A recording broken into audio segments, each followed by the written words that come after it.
জিবরিল এসে বললেন, ইয়া রাসূলুল্লাহ, আপনার আম্মা আব্বার কবর জিয়ারত করার অনুমতি দেওয়া হয়েছে।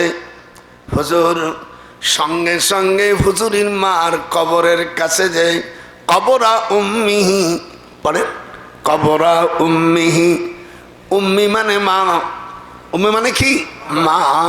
হুজুরের আম্মার কবরের কাছে যে কবরের দিক তাকায়া চোখের পানি ফাবাকা, কান্না শুরু করলেন।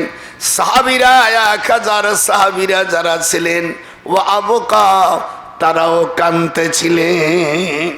হুজুর সাহাবাদেরকে বলতেন, আমার আম্মা ছোটবেলায় আমাকে জয়তুনি তেল আর আমাকে তিলির তেল, সরিষার তেল দিয়া